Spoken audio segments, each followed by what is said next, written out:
কোন গুনাহে আল্লাহ বান্দার দিক থেকে মুখ ফিরিয়ে নেন। এই বিষয়ে প্রসিদ্ধ একটা হাদিস আছে, নবী সাল্লাল্লাহু আলাইহি ওয়াসাল্লাম বলেছেন, তিন ব্যক্তি এমন আছেন যাদের সাথে কিয়ামতের দিন আল্লাহ কথা বলবেন না, তাদেরকে আল্লাহ তাআলা পবিত্র করবেন না। এই মানুষগুলো যাদের থেকে আল্লাহ তাআলা মুখ ফিরিয়ে নেবেন, তাদের সাথে আল্লাহ কথা বলবেন না, তাদেরকে আল্লাহ পবিত্র করবেন না। সেই মানুষগুলোর মধ্যে একজন হলেন ওই পুরুষ, যে পুরুষ টাকনুর নিচে পোশাক পরে। পোশাক পরে বলতে যে পোশাক উপরের দিক থেকে যায় সেটা টাকনুর নিচে পরে, প্যান্ট, পাজামা, চাদর, লুঙ্গি, জুব্বা, জামা, এগুলো। মোজা যেটা থাকেই নিচে, নিচ দিক থেকে পরা হয়, ওইটার কথা ভিন্ন। তো এই যে মুসবিল যে ব্যক্তি টাকনুর নিচে প্যান্ট, পাজামা, লুঙ্গি ইত্যাদি পরে, এই ব্যক্তি তার সাথে আল্লাহ কিয়ামতের দিন কথাও বলবেন না এবং তার দিকে আল্লাহ তাকাবেনও না, তাকে আল্লাহ পবিত্রও করবেন না।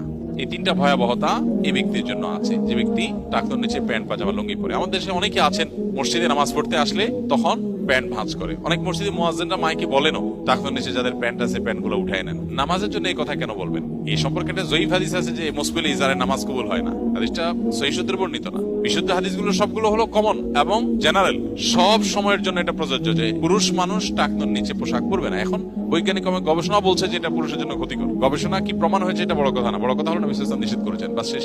অতএব এই ব্যক্তি, যে ব্যক্তি টাকনুর নিচে প্যান্ট, পাজামা, লুঙ্গি, জুব্বা ইত্যাদি পরে, এই ব্যক্তি থেকে আল্লাহ কিয়ামতের দিন মুখ ফিরিয়ে নেবেন। খুব ভয়াবহ কথা। দুই নম্বর হলেন ওই ব্যক্তি, যে ব্যক্তি কাউকে দান করে খোঁটা দেয়, অথবা যাকে দান করেছেন তাকে নানার কথা দিয়ে কষ্ট দেয়। দান করেছেন আল্লাহর কাছে আশা করবেন এর বিনিময়, যাকে দান করেছেন তার সাথে আপনার কোনো আলাপ থাকবে না। দান করে খোঁটা দিলেন, কষ্ট দিলেন, খোঁচা মেরে কথা বললেন, এগুলো বললে আপনি আল্লাহ তাআলার দৃষ্টি থেকে সরে যাবেন কিয়ামতের ময়দানে। নাম্বার 3, ওই ব্যবসায়ী, যেই ব্যবসায়ী তার পণ্য বিক্রি করতে গিয়ে মিথ্যা শপথ করে। এখন তো ঘরে ঘরে ভাই আল্লাহর কিনা, এটা কিনা পড়ছে এত, ভাই কিনতেও পারে না এত টাকা দিয়া, মিথ্যা কথা। তো এই ব্যবসায়ী যে তার পণ্য বিক্রি করার প্রয়োজনে মিথ্যা শপথ করে ক্রেতাদের সাথে, কাস্টমারের সাথে, তার দিকে আল্লাহ তাকাবেনও না, তাকে পবিত্র করবেন না এবং কিয়ামতের দিন আল্লাহ রাব্বুল আলামিন তার সাথে কথাও বলবেন না। আল্লাহ আমাদেরকে এই সমস্ত বদগুণ, খারাপ গুণ থেকে, চরিত্র থেকে হেফাজত থাকার তৌফিক দান করুন।